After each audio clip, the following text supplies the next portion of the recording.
Well, there's a Hi, everyone. It's Sunday, June 9th, and this is the Tinderbox Meetup with Michael Becker. I'm Mark Bernstein, the designer of Tinderbox, and without further delay, here is the newly minted Dr. Becker. Hey everybody, great to see you. Yeah, I finally submitted my draft for signatures last night, so I'll be getting signatures over the next 36, 48 hours, which is very exciting. Welcome to today's meetup. Typically what we do is we go around the room, see if anybody's new, and they are not. Thank you, Mr. Anderson, for that. Then we talk about any theme that we have. We don't actually have a theme today, so we'll just go around the room. And then I actually do have a prepared or semi-prepared, the 10-minute Tinderbox quick and dirty education that we can jump into. I found a unique application for using highlighter. So I thought I'd go ahead and show that to everybody so we can get a sense of how that works. And then we can just kind of see where the conversation takes us today. The other comment I might want to make too, for those, particularly Mr. Bernstein and Mr. Anderson, please be sure to watch last week's video if you haven't seen it yet. It was a really, really interesting discussion of how the use of Obsidian and then integrating both local and cloud-based AI systems within a personal knowledge management solution. So I don't know, Bruce, what did you think of last week's call? I thought it was pretty fascinating. Got you with a bite of your food in your mouth. Sorry about that. And it looks like we do have someone new, Jim Reed. I have not seen Jim before. But Jim, welcome to the community. If you want to introduce yourself, that'd be great.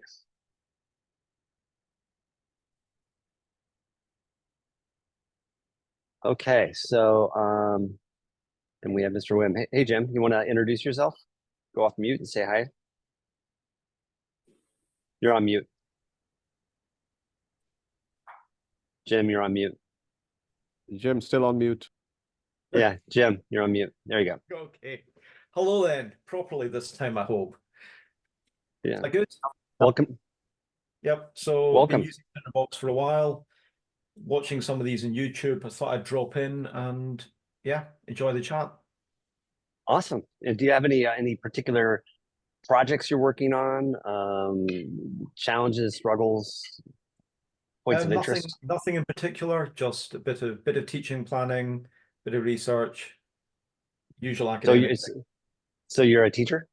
Yeah, pretty much. What do you teach? Chemistry. Nice. Yeah, well, it keeps me amused. Yeah. My organic chemistry almost killed my brother, so it's rough. All right, well, welcome to the community. Thank you for joining us. Okay, anyone else have any other topics, questions, comments, projects, ideas? If not, and Bruce, maybe if you don't have a bite in your mouth, you can give a quick recap of last week's discussion too. What'd you think of it? for me. Yeah.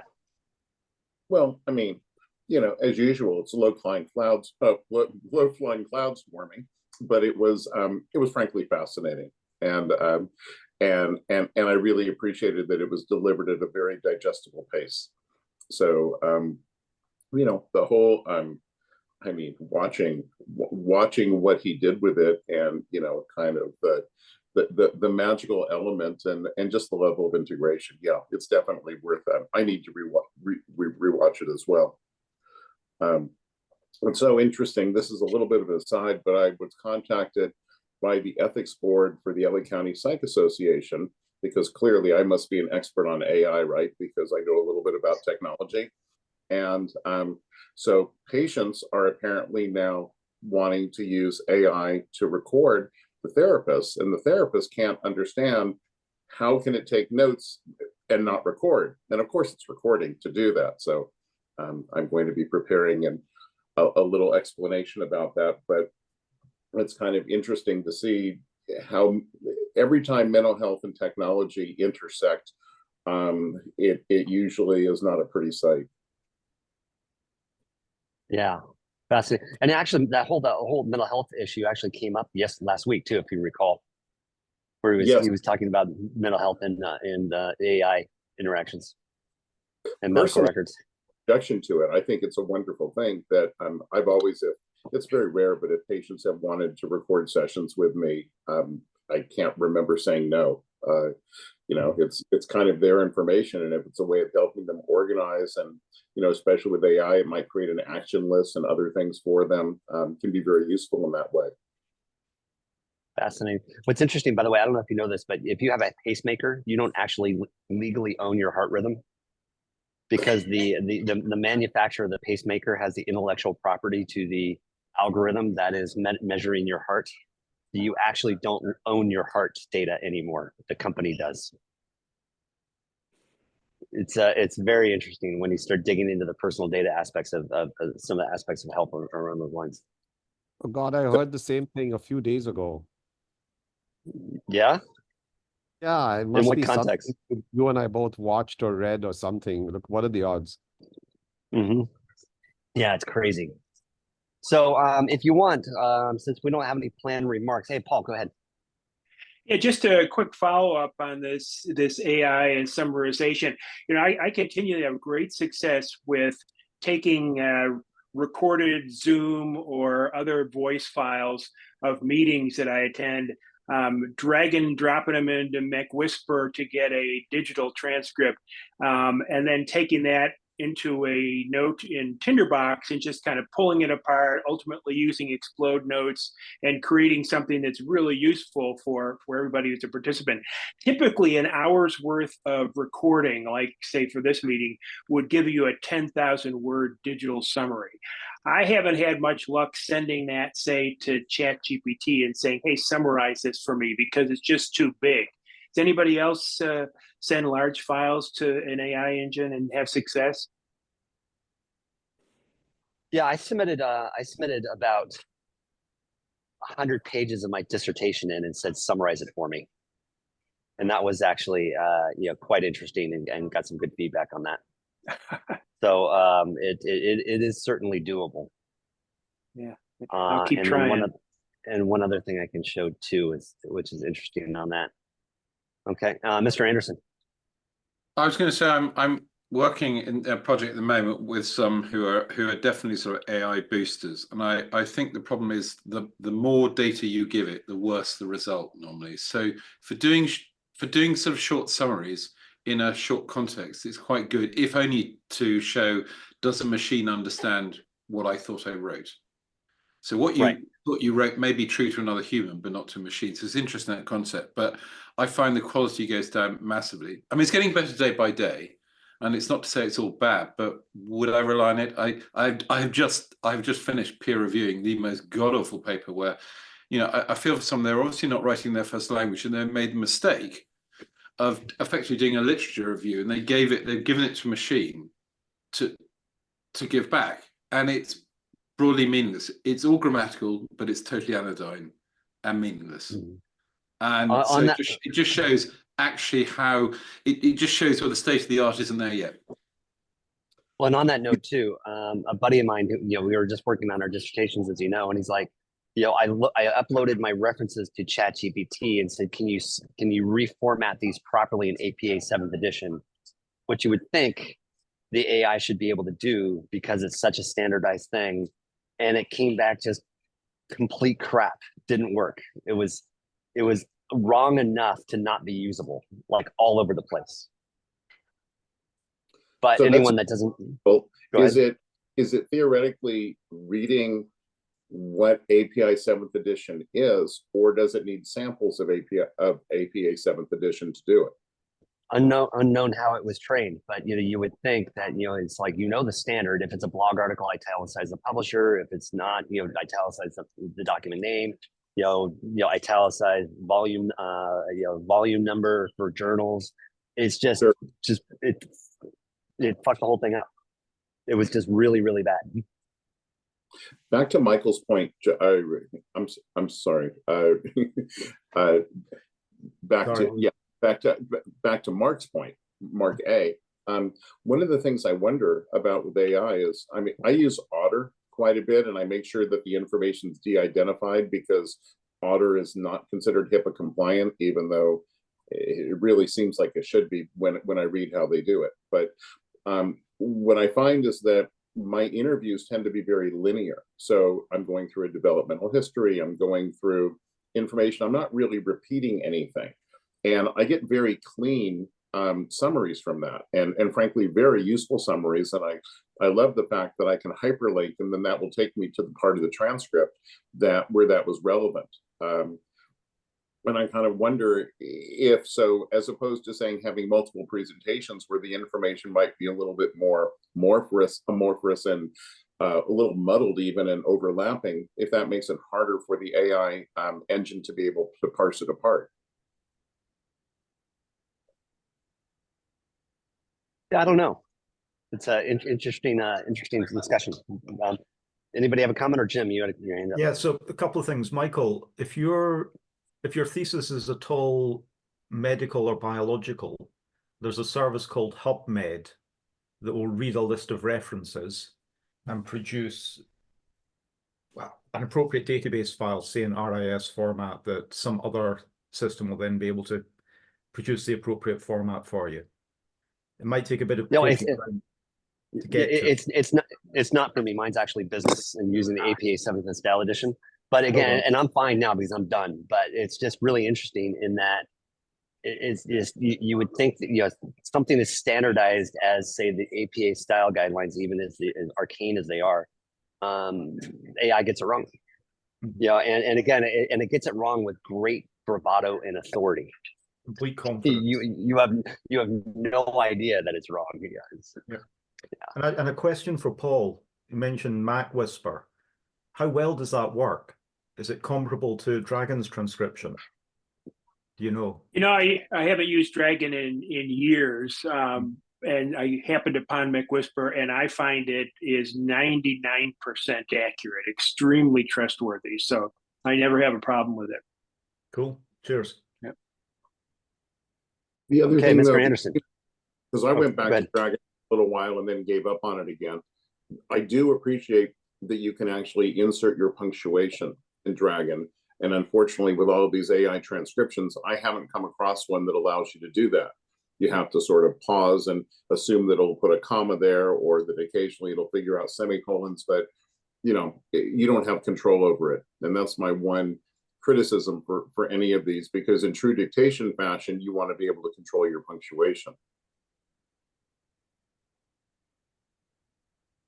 Yep, Yeah, Mr. Anderson. A couple of thoughts to add into that. So in the latter thing, because of a group I've been working with, we worked on various sorts of translations and have used things like Otter AI and something. I think the guy who's doing it at the moment is now using Claude.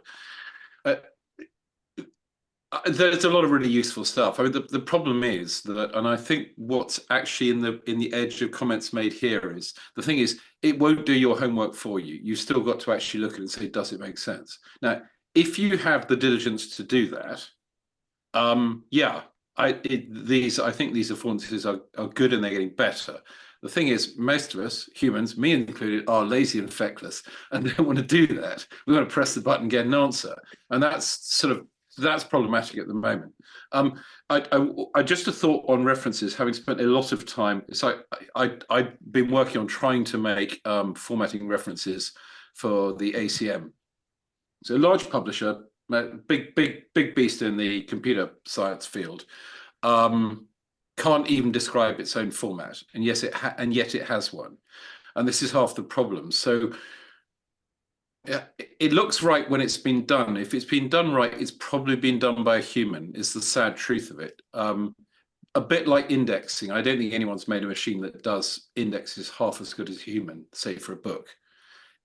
All an algorithm can really do at the moment is just find word instances, because it has no means of inferring the intent of compared to a well-written human index. And so we used to have, well, the late Rosemary Simpson, who was amongst us, was an indexer, and it was very interesting talking to her about that. And I don't say this to be unfair to the tech, and it's getting better, but I think the warning for us all is it's not free homework. You have to be very aware of what you're actually asking it to do, and not assume until you've proved to yourself from material that you know that it's getting it right.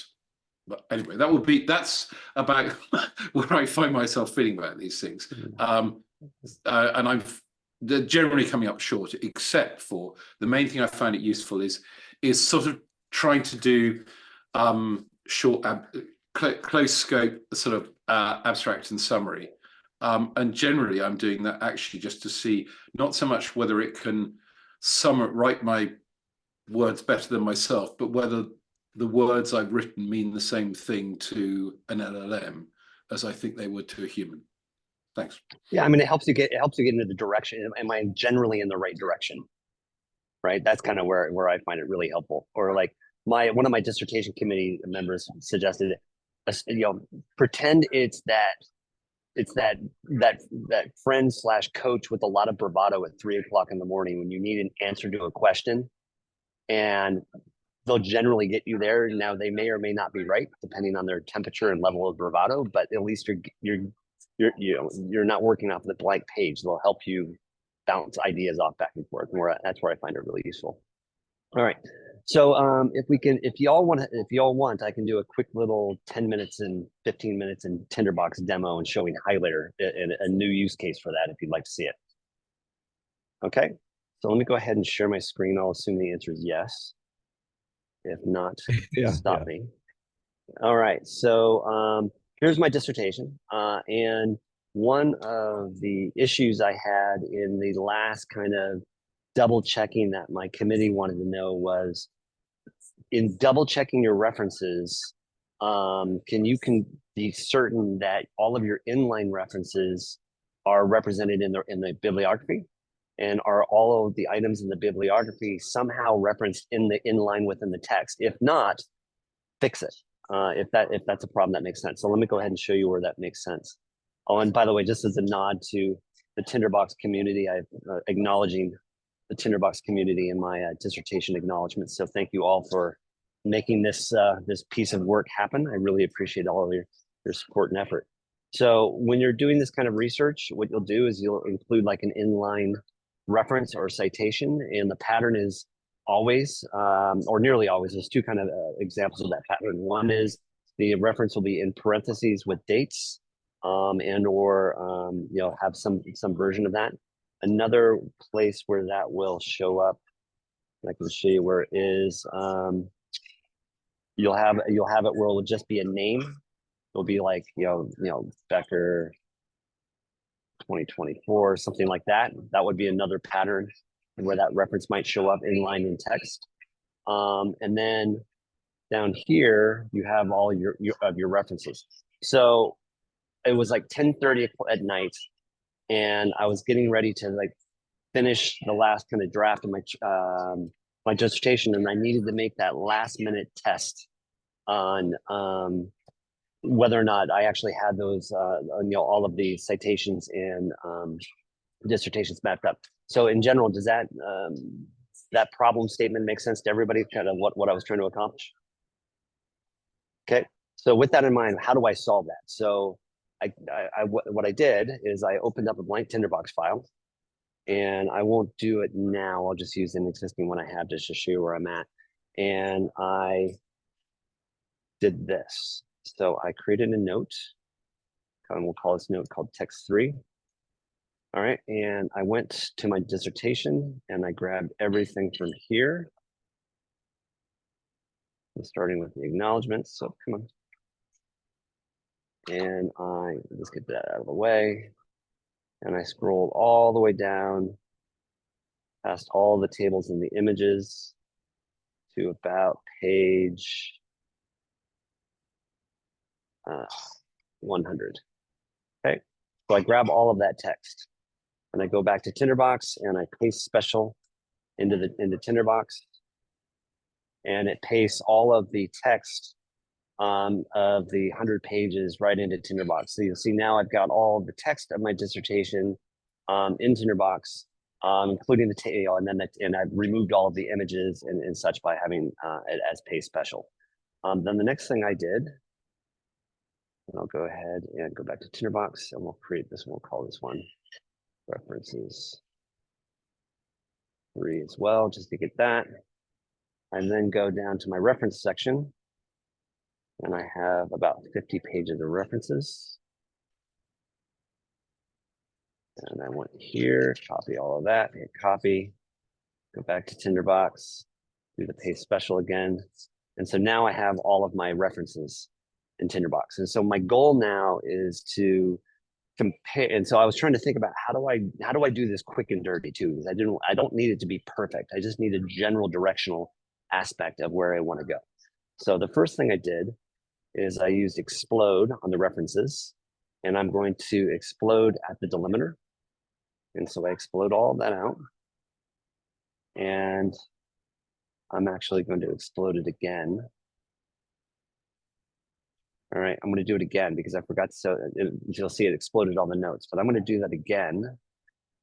And this time I'm going to say prototype equals P note and stamp.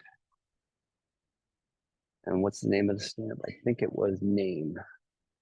And I'll show you what that means in just a minute. All right.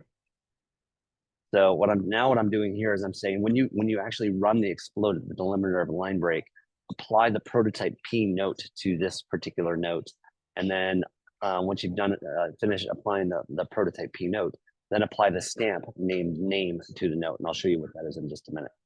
And now we go ahead and you'll see there's 419 items that will get generated. So there's 419 citations in my dissertation. So now if we go here, and you'll see the difference here is if I look at that one note, you'll see it just exploded the note there. Versus here, if you look at it, you'll see it actually applied the P note prototype. This go around because I applied that to the explode, but it also populated the last name. And so what that last name is the first name in the citation with the comma. And by the way, I can't see all of any of you. So if anybody has a question, interrupt me because I don't have my multi-screen environment, so I can't see anybody raising a hand or doing anything. And you'll see what the P name stamp is actually a regex. And it says, if the name contains this pattern, then populate the last name with the $1 result of that regex return. And essentially what that pattern is give me everything up to the first, this regex is saying, give me everything up to the first comma and stick that into reg1. So that's how I'm getting the names from the list. Now I'll show you the next thing I do here is I now want to, if I remember what I did. Yeah, so now I want to go to citation, where is it, references 3? Yeah, references 3. So now what I want to do is I go here, and I'm going to delete this one. And I'm going to select all of these.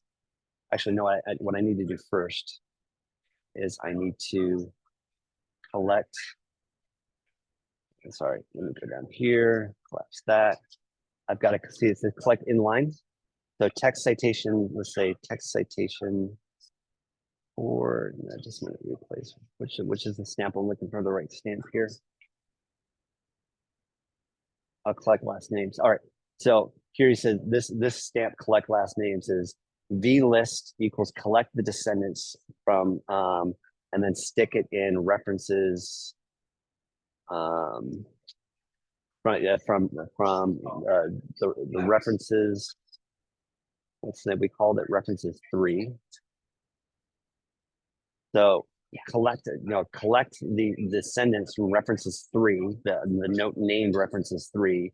Grab the last name attribute and then stick that into text, stick that list into text. So if I do that now and I go back to references 3, where is it? Here it is. And I apply that stamp, collect last name. What that does is that now replaces the text of references 3 with the last name. And then if I apply this stamp, replace the semicolon with a pipe, and this will all make sense in just a minute as I'm doing that. So then I replace the semicolon with a pipe, and now I click away, and you'll see now I have a list with every last name in the references with a pipe. And then what I can do is I grab this list, go down here, copy, And I'll create a new one just so you can see the example, or I'll just overlay on this one that already exists. So if I remove this list here, you'll see I'm going to use the highlighter syntax 2, and it says, what's your pattern? My pattern is any of these names. And then what I wanted to do, I wanted to color items with blue. And I have another syntax too, where we had one where we could actually make the background yellow too. So I'll show you that as well. And we'll make the background yellow. So what this highlighter is saying is, and I don't need this pattern in here. So what this highlighter is saying is, if any of these names appear in a note that has syntax 2 in its highlighter that I'll show you in just a minute, then I want you to color the text blue and highlight it in yellow. So let's now show you the second half of what I'm doing here. So now if I go back up to text, so we're going to use text 3, and I'm going to create a new note called Citations 3. So we'll just keep all the same names. So I've got a note called text 3, and I've got a blank note called Citations 3. So this time I'm going to go and apply the stamp that I want here. Okay, so this time I'm going to say, hey, Tinderbox, I want you to go and in note text citation 3, I want you to extract everything using this regex, everything that exists between 2 parentheses. So all of those inline citations I was showing you before. I want you to extract everything that's inline between 2 parentheses and stick that into note citation 3. So if I go up here, and which one was it again? It was collect inline citations, okay? So if I go to citations, text 3, and I go stamp, and I say collect inline citations. So it's gone through the entire document, and now stuck everything that was between parentheses inline into the document. So now what I want to do is to make this a little bit more readable. I'm going to use this, I'll just rename this, replace semicolon with N, and this is replaced with pipe, just from having to remember. So now if I go here, I'm going to replace it with a line break. Okay. Do it once more, click away. Okay. So what that's done is it's removed all of the semicolons and taken everything. So everything within the dissertation that was within some parenthetical mark has now been placed into this note here. And you see it grabbed everything. So like even in my note where I have a bunch of statistics or numbers or regression analyses, it grabbed all of that too. But I really don't care because I'm not looking for 100% accuracy. I'm looking for general directional effort. So now what I want to do, and this is where the magic comes into play, is I can say syntax. So I take the syntax highlighter attribute for this particular note, and I say, I want you to apply, hey, Lauren, I want you to apply syntax. So when I'm saying, take the syntax attribute, syntax highlighting attribute, and I want you to apply syntax to the pattern of syntax to this note. So if I do that, you'll now see, assuming I didn't screw it up. Looks like I did. I spelled syntax wrong. All right.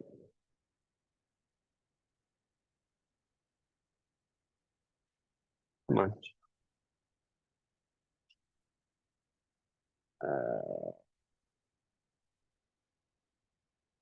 Okay. Looks like I've got something wrong here. All right. And now I'm going to go here. Syntax highlight 3. Syntax 2. That should work. What did I do wrong here? Mark, what am I doing wrong? It was working perfectly. Let me show you when it works right, what I end up getting. So I've got syntax highlighting. Yeah, I'll figure out. Okay, but what I end up getting is this. What it does is it highlights the first name from the syntax highlighting pattern, And so this way I can now quickly run through the dissertation, and any of the patterns where I see a name and a date, I can now know if that is actually showing up in the citation or not. And so let's look at this Dighton Johnson 2023. So if I go back to the syntax pattern here and I remove, where's Dighton? A, B, C, D. Here, if I remove the Dightons, there's 3 of them. And I hit save, then I go back here. You'll now see that Dighton is no longer matching. So as I'm skimming this item, if Dighton wasn't in my references, I would quickly see and be able to eyeball, wait a minute, I've done an inline citation within my document, but that reference, that name is actually not in my reference list. And then I can reverse and do that same behavior where I can explode out and put all of the inline citations into a similar syntax file, and then convert it around and show you that's how you do the references. So this was a really quick and dirty way that I was able to like run through quickly through my dissertation and all 418 of the references and the hundreds of insertions of those references within inline of the document to be able to spot check whether or not I actually had all of the inline references being referenced in the citation list of my document. And so that's how you do that. And I don't know why this one's, I have to debug why this one's not working. I don't understand, but we'll figure that out. So let me pause there and get people's responses. So what are your thoughts on that? Very impressive, especially for having to do something quick and dirty like that. It's interesting to note that, and I'm not saying everyone should use LaTeX for everything, but with LaTeX, with BibTeX, the problem doesn't occur because it can't. Right. You get errors, well, and that's it. And citations are missing, and if you've got things in your database that aren't used, they just don't get referenced. So, right, and that's a great example. But when you're in the business world, we don't do LaTeX, we do Word. Right, and like my dissertation chair, I'm not arguing the point. And so I've been, and so and again, it was one of those things. And just so you all know, in the context, it's 10:30 at night. I've been working for 16 hours. I'm stressed out of my mind. This last check has to be done. And I was able to pull that entire thing together from concept to execution within about 35 minutes. And luckily, I was able to find 5 inline citations that I had gotten wrong, 3 that I had completely missed, and 2 where inline I had called it ODI 2023 when it should have been Open Data Institute, but my references had it as Open Data Institute 2023. So somewhere along the line, I had abbreviated Open Data Institute to ODI, put that inline in the document, but didn't, and then my editor changed it in the references to expand the abbreviation, and we didn't catch that. So because of this methodology, I was able to see that inline ODI 2023 wasn't referenced in the citations, and I was able to quickly figure out why that error was happening. So it gave me that like 5 or 10 references between inline and the references document that I was able to fix in about 35 minutes. Otherwise, it would have been hours of like manually painstakingly trying to do it back and forth. And Mr. Anderson, and you also, Mark, why I showed you this earlier too. Why don't you point out some of the holes to some of the things that I missed in my pattern?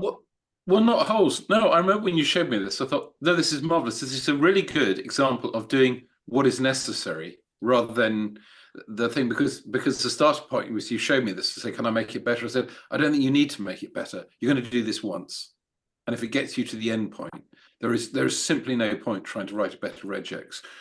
We did talk about issues where it's things like where there were names outside brackets. So the notation used in this particular thesis has, you'd normally get brackets, Bloggs and Smith 2003, close brackets. But you might say Bloggs and Smith brackets 2003 because you want them to be in the run of the text. But if you can get the names, if you can do the extraction reasonably, and things like, I noticed when you went back and you were removing data, and sure enough, there were 3 copies. So when you made that list up, you could have actually used unique that would have stripped those 3 copies down to 1. But it's actually moot, because if you step back and think, what did this do? what it allowed is at a real crunch point to get really usable, tractable information to find those last through edge cases. You could spend a day making it better, but if you're only going to use it once, what's the point? If you're doing this a lot, then there are things you can do. And when we did have the conversation about LaTeX, but then, that's a bit like trying to tell the guy in the leaky boat to use one that doesn't have a leak. It's not really pertinent at the time. And that's not a disrespect to what you said, but I mean, I'd hold to the same point. If you can and are happy using LaTeX, it's better. But I mean, Michael doesn't have the choice here because the far end of the process works in Word, and people in Word don't understand anything except Word. It's a bit like the early days when I used to use designers, and designers meant a girl with a Mac, because it normally was a young lass. And if the round shiny thing didn't go in the slot and open, that was game over. So these are these boundaries you have to transect, and all the wonderful things like LaTeX, which are there, but they're used by a vanishingly small part of humanity. And I think that's, so this is a really nice way, and I think shows off Tinderbox at its best, because there's nothing shiny, there's nothing clever about it, but it just works. I've also dropped a couple of links into the chat, so for people who are unfamiliar with how the coloured part came up, the blue and the highlighted, there's a link there. And about how this thing about how you find something and make a reference to it from the regex, which again, if you've not done it before, is sort of magic, but actually once you know how, is comparatively easy.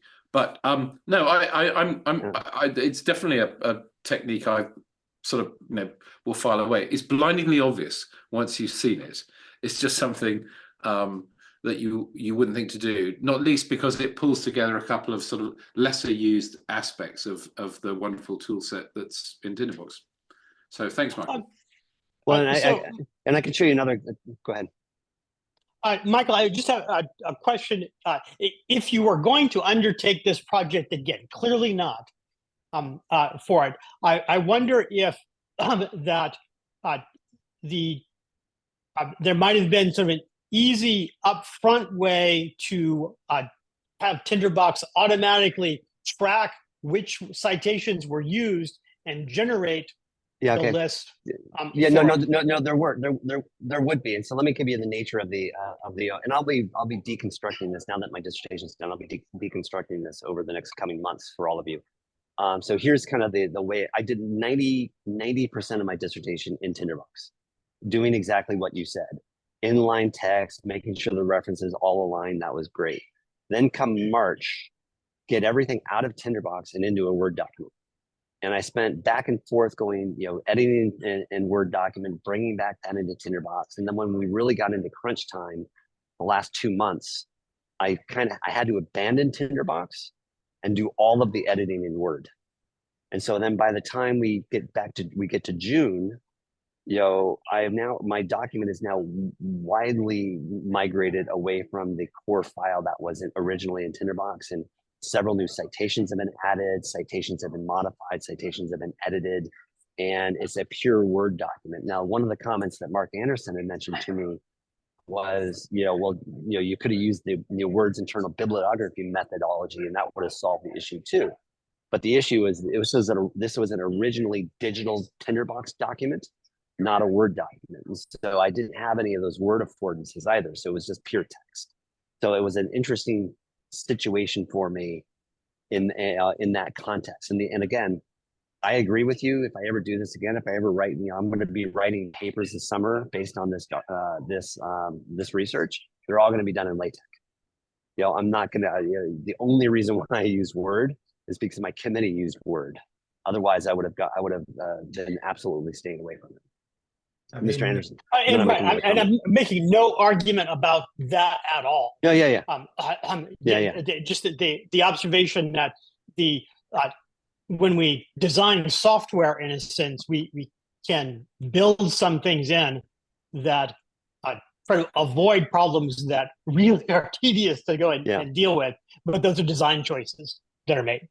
So I had been avoiding all of those problems. Yeah, I had been avoiding all of those problems up until March, and once I finally diverged from Tinderbox, then that's when this problem started cropping up. And perfectly understandable, and no quarrel about it. the reality. Yeah, yeah, and I hadn't thought about it. I didn't know about it, and when it really came to roost was like 2 months later, 10:30 at night, and my chair says, "Oh, by the way, make sure your citations are accurate." And I'm like, "Holy crap! How am I going to do that?" Yeah. and that's where this solution came up. The one other thing I do want to show you all before I let you guys answer is I did find a typo in my pattern. So if you look here, you'll see here, if I open this up now, you'll see I've got syntax highlighting, syntax 2. And so you'll now see the demo wasn't working before. You'll now see that the highlighting is properly working.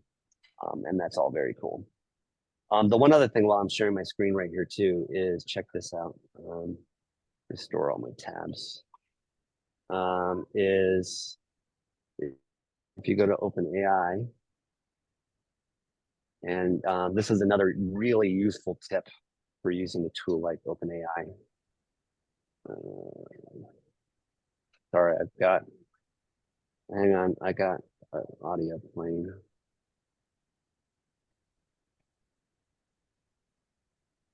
Ugh. Sorry, I'm gonna kill Chrome. I've got an auto video playing and me restarting my Chrome. That's annoying. All right. Well, what I was going to show you is, and I'll fix that when we come back. I was going to show you that you can use OpenAI to ask it the prompt. And so basically the prompt you would type in OpenAI would be something like, can you give me the regex for capturing everything between two parentheses. So if you give that prompt to OpenAI, it will come back and give you the regex. And that's the other thing I was doing while I was at 10:30 at night, is like I knew the regex, but I couldn't remember it at the moment because I was freaking out. And so I just asked ChatGPT and it gave me the regex, and I was able to move on really quickly. So let me get that nasty video off, and then I'll show you that demo.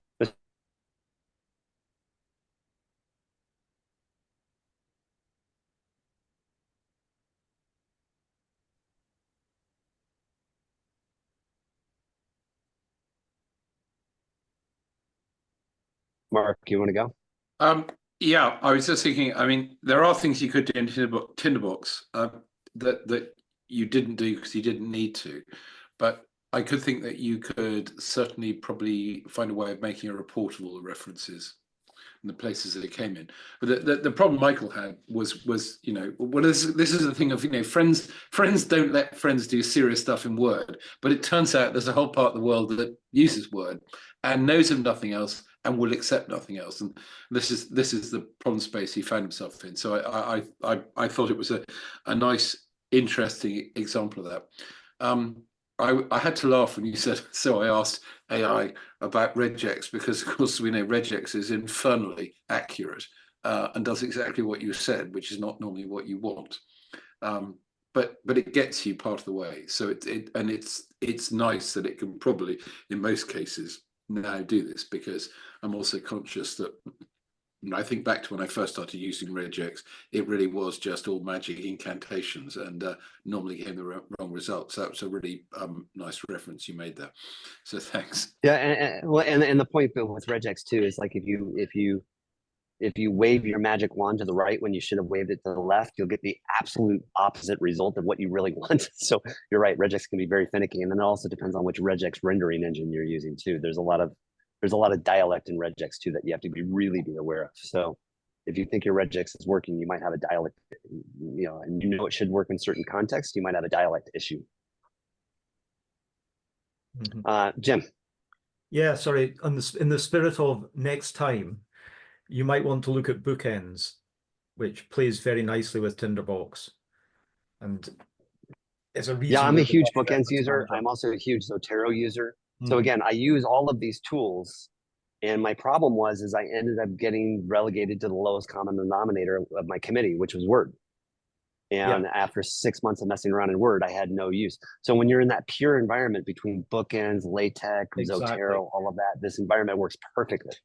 But I mean, once you get into the once you move into the world of the muggles, but the one that's got me horrifically in the past is it's not collaborating with someone who uses a different word processor. It's collaborating with someone who uses a different reference manager. So when I'm using bookends, Interesting. and I email my Word file to a collaborator who sends it back with embedded EndNote references, the result is a thing of horror. So Okay. learn from my pain is all I can say. Yeah. No, that's a really good one. I hadn't thought about that one before too. The other thing I found is, by the way, it turned out my editor was using an older version of Word versus my version of Word. Oh my And God. on Tuesday, Oh, 2 days before I was to submit my dissertation, somehow her older version of Word screwed up the formatting of my entire 300-page document. And it took me 16 and a half hours to get the formatting back to state. And I was up till 3 a.m. last Tuesday night, just simply fixing the formatting from misconfigured Word versions.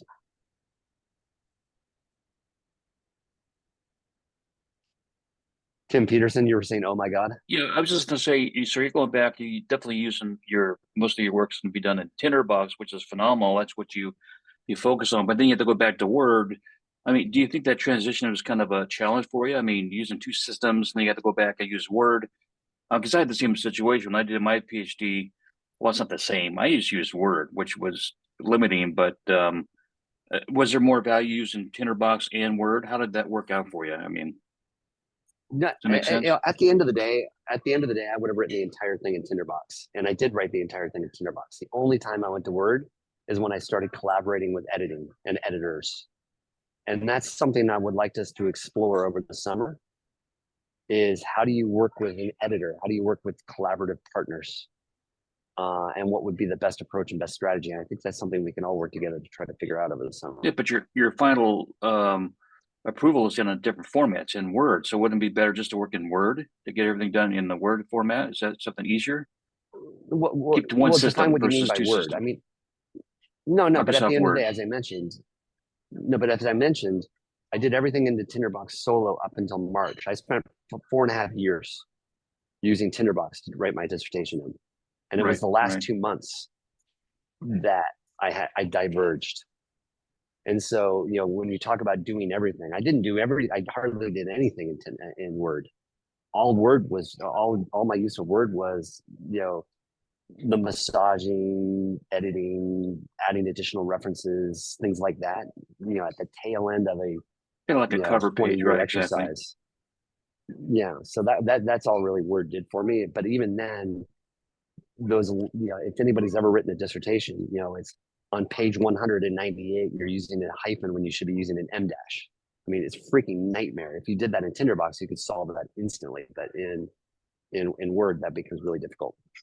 Exactly. Yeah, I wish I would have known Tinderbox. I would have written my stuff in Tinderbox as well. But thanks for your feedback on that. And also LaTeX, definitely. I just got into LaTeX. That's phenomenal. Another good tool as well. I'll plug that. Michael, All right. Any other? Can you hear me okay, Go ahead, Bruce. Michael? Yep. You bring up an interest that, when you're using Tinderbox, for not only your idea generation, but you're publishing from it. The way Dave described publishing your blog from it, you're in total control.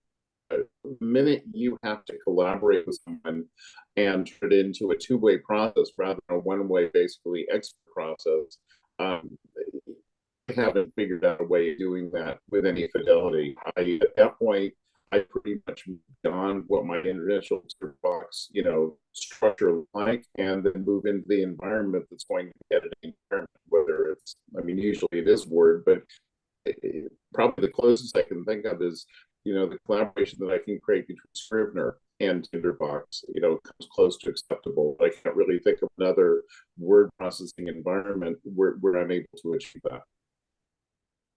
Yeah, but even then, you're going to have a collaboration issue. How do you collaborate with somebody else, especially through the cloud? I don't know. It's not a. We do this all the time. For me, it's Google Docs because I just think that's a superior multi-user editing environment. It's everything very clear. The controls are decent, and you need to for those few things like cross-referencing. Where Google Docs doesn't do that currently. So then we move into the Microsoft Word environment, and we just leave it there. don't dare go. But you have the same issue though. Integrating Google Docs with your Tinderbox experience is equally challenging as doing so with Word with somebody else. Exactly. So Once I don't go back to that document. Yeah. Mr. Anderson. I was just going to observe that, of course, the irony in this is that, you know, if we're all saying word on the naughty step, so LaTeX go for complex documents, true. But also, you're now taking a step backwards in time, because I think a lot of us stopped printing about 20 years ago. Or when we print, it's normally if somebody else is paying. And if you put something in LaTeX, you are actually at an atomic level building the typography into the text you're writing. It couldn't be more stupid if we tried. But we never, you know, we never asked for PDF. PDF was so that two PCs could print out on different printers the same document. But we now use it as faux paper on screen, and it sucks. It sucks massively, and it should be taken out, shot, and back and shot. But we don't have anything better at the moment. You know, we don't have the tools that allow you to actually put the structure in there. And academic writing is really interesting because it's some of the more structured. It's really complicated. It has all these side twiddly bits, sort of footnotes, and you know, and the whole internal hyperlinking of references and things.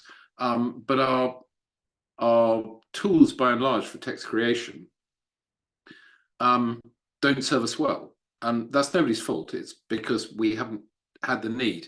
And it's only in the last year I've been actually, against my better intent, being dragged into doing stuff with XR. So basically it's augmented reality. And the one thing that screams out for is being able to decompose the document to see the bits you want. You know, just show me sort of narrative 1 through this document, or can I just see the text with the tables and the figures to which it applies? And you'd think it would be easy. No, it's not, because we don't have the tools yet to allow that to happen. But yeah, today, if I had to do a complex document, I'd probably use LaTeX. But I would just say, for anyone who's not used it, it just is truly awful for about the first month, until you just realize that, you know, I mean, someone said Word and LaTeX just make easy the thing the other is bad at. I mean, Word struggles with really complicated formats, multi-page tables and things like that, and then it dies, and it dies badly. LaTeX can cope with it, but it does all sorts of other horrid things. It just puts stuff where you didn't want it, and you have no control. And the difficult thing is that the sort of the LaTeX gnomes are firmly embedded in print, and if you ask, can I have something more flexible, you're told to go outside and play somewhere else, because this is about print, even though we're not printing anymore. So yes, the world is imperfect. Thanks.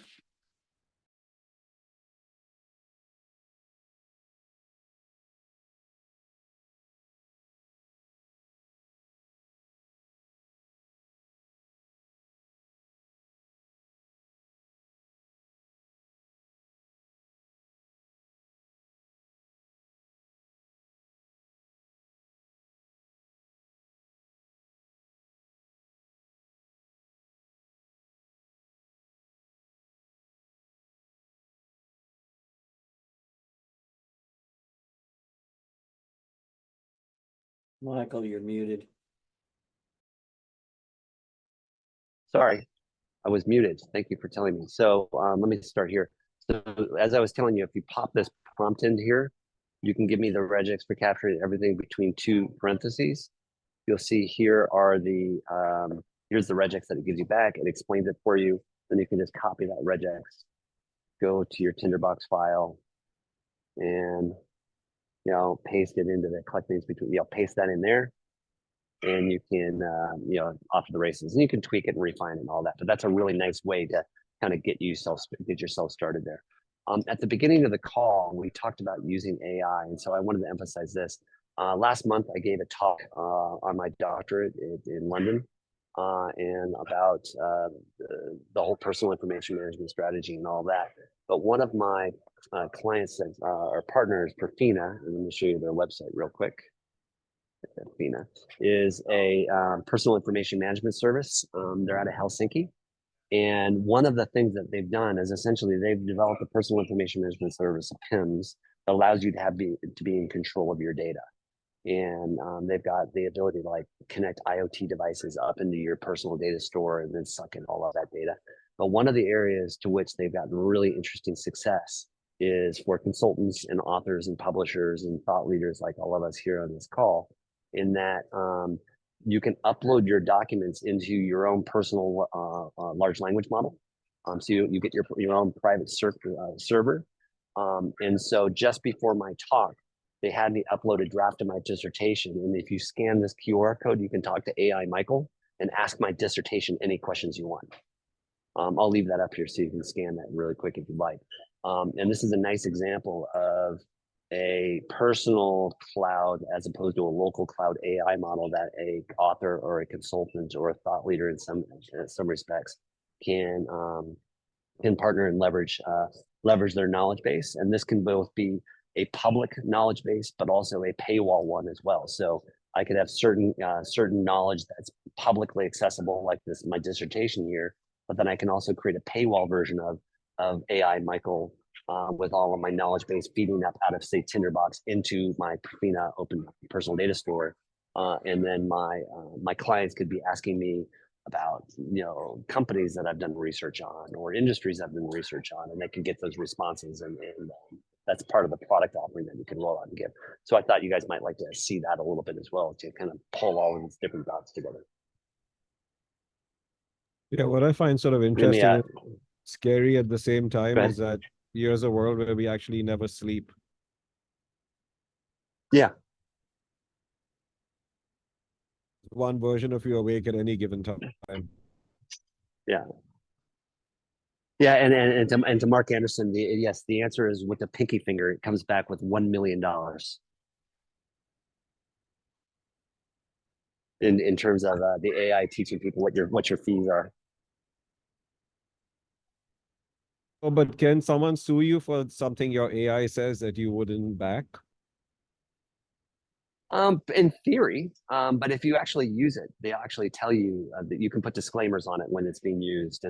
And yeah, as part of my research too, that I've been talking about as of late too, as we all start adopting personal information management systems and services, and we overlay AI models on top of them, what's going to start happening in the industry is industry and companies will have to start, rather than us agreeing to companies' terms of services and terms of conditions, industries will have to agree to my terms of access. And that terms of access could be, what am I allowing you to do with my data? Do I allow you to take my data and process it on your side, or must you send me the algorithm and process your insights locally in my, on my side? And do you have to pay me for my data or not?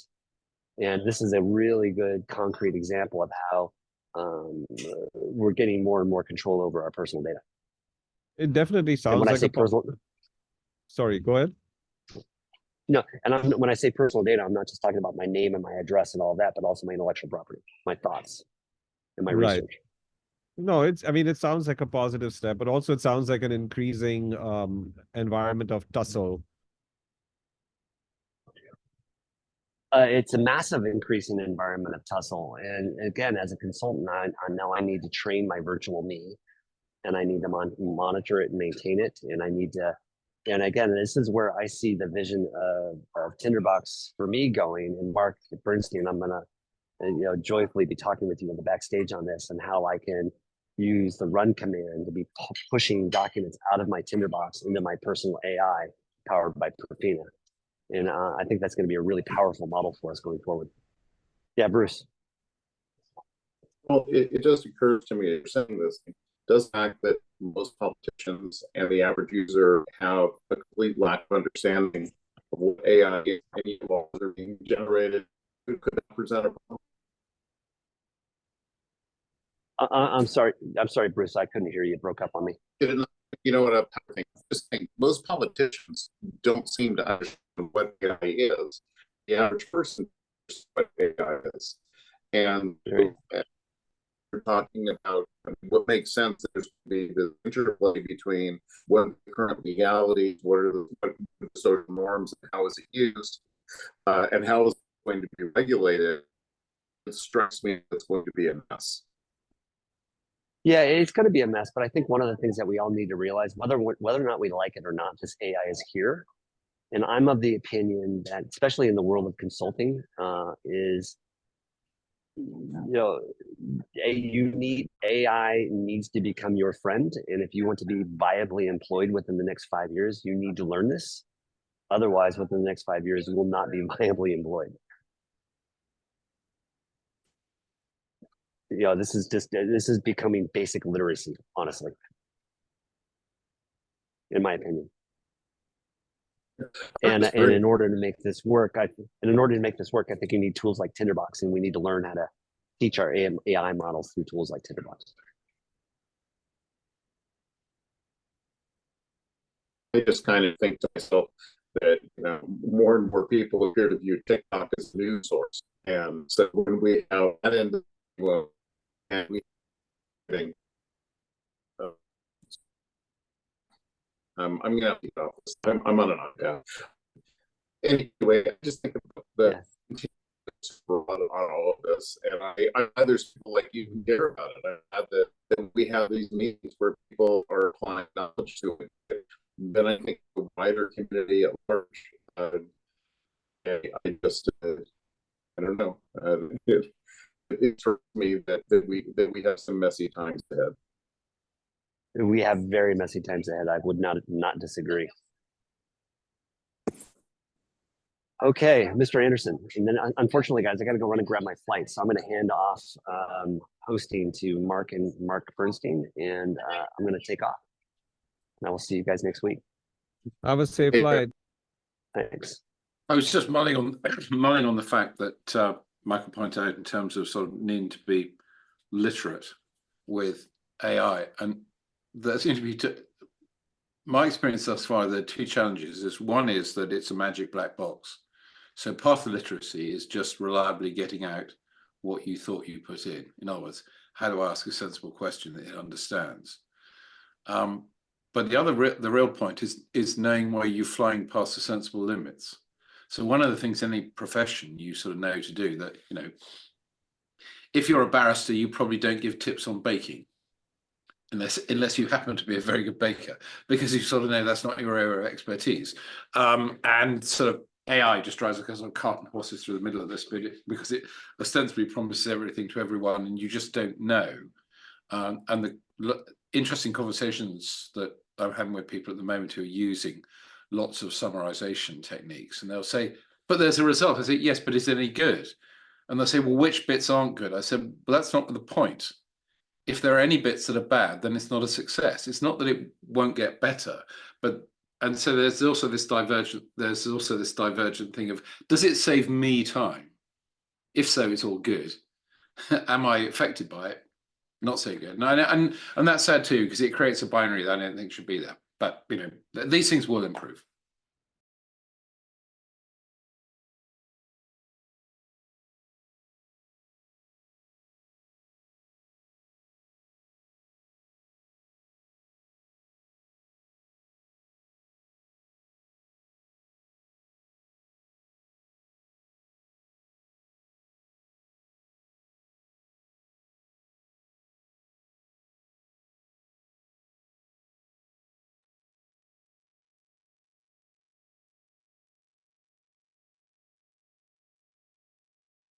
So, Mark Bernstein, are you looking forward to anything from WWDC with regard to offer in terms of AI that you can fold into Tinderbox?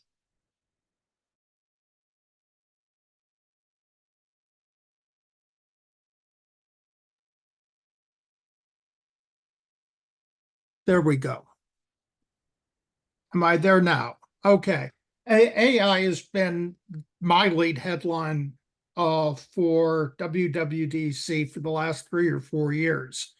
And this stuff like NL tags was, I thought, very exciting.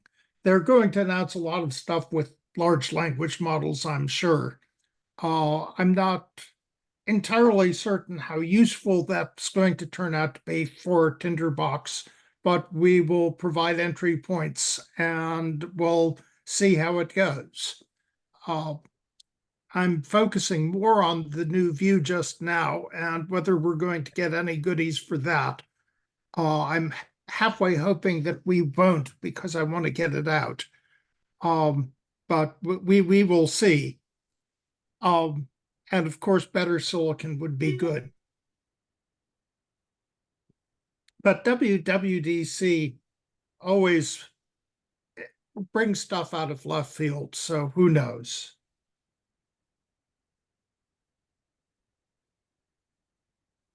Actually, Mark, an interesting thing on the new view. No names, no pack drills, but I showed a long time story space user your new view, and the reply was, "How's that different from a map?" And I just thought, oh dear, where do I start?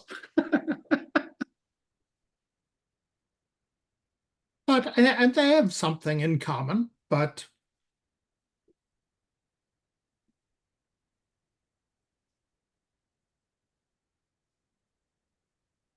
yeah, I thought Michael's example was a lovely demonstration of the remarkable ways where hybrid between using Tinderbox to automate some text processing that's just a little bit too hard to take on using search and replace, and just spending time going through a list is often the fastest way through to fixing something that you are only going to have to fix once. Yeah, an interesting thing that came out when Michael showed it to me a few days back. One of the changes that we made out of that, because I said to him, "You realize," because he said the only problem is now when I scroll, it's really hard to see the sort of the colored text. And I said, "Well, you can put highlights on," and it turns out that that's much easier because the other thing you're doing in this is you're sort of, it's that thing that we forget, is you're sort of just scrolling. You're scrolling for pattern. So you're just looking at a lot of stuff. You're not really interested in the detail. You're interested in the break in the pattern. For something like that, it turns out that the highlight is far more obvious to the eye than, say, bolding or coloring the text. One thing I did want to mention to this group is we're having a discussion, I believe, in the main forum about timeouts or some affliction that a user is having with a run command that is expected to return a large piece of text that it will calculate after doing a lot of work. So it's both a slow process and it's generating lots of text. I suspect that this is familiar to people in this group who've been working with OpenAI or other things. But if you've been having headaches with run command, now's the time to leap in either by email or the forum, because we've established that there's a problem and we've got it cornered and on the fly. And if you're interested in debugging methods in Tinderbox, what we've been doing so far in the forum is debugging in Tinderbox that you can do as well as anyone, and dividing up the problem to see who's at fault in a situation where it could be Tinderbox and setting up the run command, the process that run command starts, or the process where Tinderbox is receiving stuff from the command and trying to parse a big payload that it's getting in JSON and do stuff with it. And all you know at first is it's not working. And we've made substantial headway in figuring out where the culprit lies. But we're still at there are two Spider-Men pointing at each other's stage.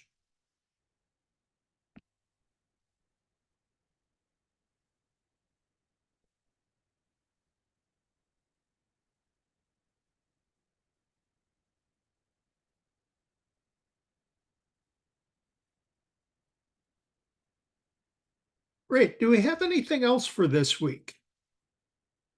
If not, I'm going to suggest that we come back next Saturday. I have a paper deadline on the new view of this Friday, which is exciting. And so Saturday, I should be more in a better position to talk about the new view, though I'm likely to be catatonic. The deadline is anywhere on Earth Friday, and I may need every moment. So thanks for coming, and I'll see you, and we'll see each other next Saturday. Thank you so much. All right, see you next week. Thank you. Smart.